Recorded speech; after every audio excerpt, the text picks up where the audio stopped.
Good afternoon. It's just coming up to 2:30 Eastern time, and I'm just going to recap my trade for today. I didn't take any trades at all, apart from one scalp, and that was based on, I'm just bringing my trader view in because this is where I keep my levels, and I'm going to go to the hourly. So this is the MES or the ES chart, and if you recall from today's live video, I gave a few levels. And I was only watching basic levels. I was watching for a rejection up here, which is at 48.27. Watching for a rejection there, and then I had two long levels, and these were this green zone at the bottom. Let's zoom out a bit more. This is the hourly chart. So I was waiting for a bounce off of this level, which is this area here. And I was waiting for a bounce at the bottom of this area of demand, this level here. And then as I was just closing my live video, I made a note that we had this trend line coming through, which I'll show you where that trend line comes in a second. And I added a new level, which was the bottom of that area there, which is also tops and bottoms of candles here, area of consolidation before it broke out and retested. And it's also a break and retest of this trend line. And if we look at let's stick to the hourly for now. If we look at this trend line on the hourly, you can see it's connected by the lows of October and then the lows of December, and that's kind of where I connected it up. And today it broke straight through that trend line in the pre-market, and just as I was about to end my pre-market video, I said, you know, I quite like another level, a high risk area, and it was this level here. And that was the exact trade I took. It was a scalp, it was a higher risk scalp, but it's a trade I took. So let's go into the 5 minute, and you can see it came into that area. I didn't take it as it came in, I waited for confirmation, and the confirmation was the rejection off of that level, the rejection off of that trend line, and it was one tick below that 5 minute candle. So I traded it on the 5 minute chart, and so my entry was there, and I was originally aiming for a scalp and I wanted VWAP, so I only had one contract because I did have another entry sitting there, and I was a bit late. I saw it come in and I missed my entry by about a tick, so I moved it down to the top of that, hoping that we might see it come back up again to get me in for 50% of my normal position. I only had one contract, and so I was in there with one contract. I really wanted a second up here, but didn't come back that far. My stop was going to be just 2 ticks above the high, and so if I would have got in at my level there, I would have been out. In fact, I can tell you exactly where so my entry was there. That was my entry. And when it came down, it triggered me in, and I saw it pull back up, and so I put my another entry right on that trend line with my stop just 2 ticks above that high, and it came in. Obviously it did start reversing a bit, but it didn't make it anywhere near, and then it just came down. So had I had 2 or 4 contracts, I would have taken out at least a quarter on the VWAP, which is also the 20 moving average, and I would have taken the rest out, or at least another 3/4 out on the 50 moving average. If you look at it, it's also the volume pointer controls and tops of candles in the market and the area consolidation, so it was a significant area. And then I would have attempted to hold a runner. That was the idea, but I only had one contract, so I didn't get filled for the other 2. So my out was just here. In fact, it came down, it touched the 50, and I wanted to hold it to see whether we were going to make a new low. It did make a new low, and then I moved my stop to there.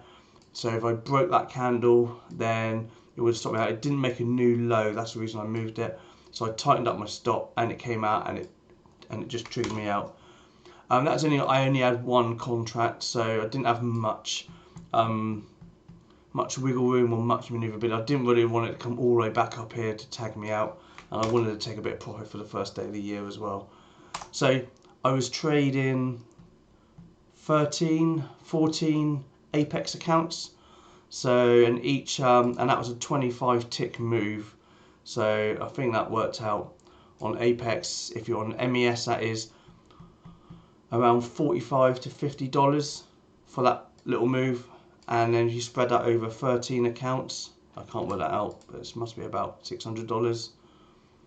So I think it was 48, let's say 45. Just work it out, about $45. I think it was times it by, I think it was 14 accounts I traded on. Yeah, guys, I was quite close, $630. And that was not bad for 5, 10, 15, 20, 25, 30 minutes of work. That's my effort. Don't forget, I was patient. It wasn't really 30 minutes of work, because that is obviously time watching, and you can see it's chopping around. There was no plays at all. The only play was a pullback up to this area, and it was a great play. And if you look at it now, look how well it's doing. So right now, let's clear that. Oh, I don't know what's going on. Get rid of that. Clear the join, okay. And you can see it's come back in, it's put in this maybe we're looking at a double bottom. I'm also short Qs at the moment as well. This is the daily. So I first got into Qs here, and I got out half of my position there. Then I added again there, and I got out with the other 3/4 of the position there. And I've got a quarter of a position left, which I'm working out, deciding what to do. I really want it to come back down into this area here, and maybe onto this 50 moving average on the daily. But it's a contract, options contract. It expires on the 19th of the month. So I've got a few days. I don't really want it more, holding it over the end of this week. So I really want to hopefully see a few days down, and I'll look to get out. Maybe I'll use that area if it gets down, but we'll see. Just want to see today close below this 20 moving average, and then I'll decide what to do next. I may even just take profits today, because that's decent profit today as well, and it's a good move. But I don't want to miss out on this potential move down if we see it. But, you know, I've only got a quarter of it left. I'm in profit on that, so that's a good trade as well. So to recap, in fact, I've got my trades from today live on NinjaTrader. So you can actually see my trades I've taken. So that's my entry there, and my exit there, that little green one. And that's it. And I use level 2 for my exit. I was watching, for example, 47.70 is another area. Basically, I was watching for big areas. So when it came down, coming down to 74, we've got big areas here. You can see that around this area here. I'll zoom out so you can see. And when I was here, there was a little bit of level 2 there, but I was about to spend time with my family as well. So when it hit the 50, I was kind of looking for the exit anyway. I didn't really want to hold it and then just have dinner with the family and have to keep checking my trades. But look at this nice little pullback with no increasing, reducing volume near the end of it as well. And then it continued down. So decent. I probably should have just held it, but like I said, I only had one contract, and I didn't really want to hold through my dinner with my family. I wanted to concentrate on my family and not concentrate on what my trade's doing. So yeah, decent day. Wasn't going to trade anything had it not come and triggered my alert, which is why in TradingView, maybe I should just use Ninja, but I like using TradingView. Had it not come in and triggered the alert I had on that line, which you can see that on TradingView you can put alerts on the lines. So just choose a horizontal line. I'll show you.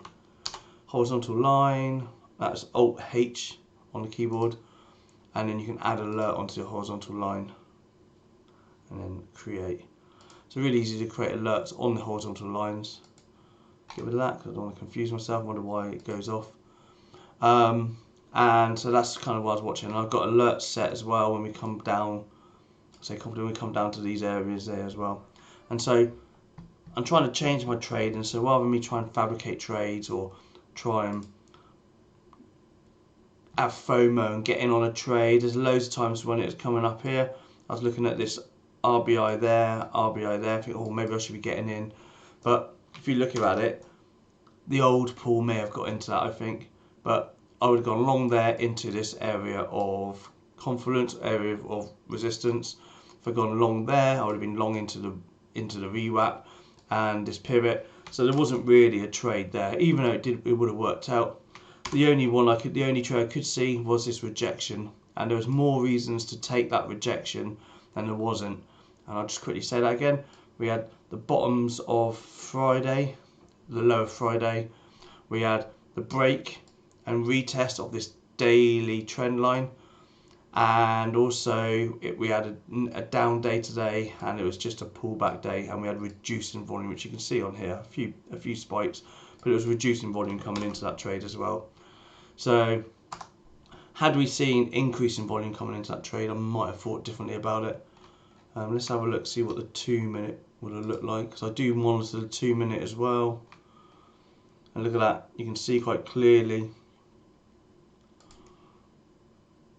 We had the double bottom there, came back up, came back in, and then you can see the volume was slowly reducing over time, and then we had increasing volume as we rejected it. So that kind of shows you volume price analysis, and that's what we're looking for.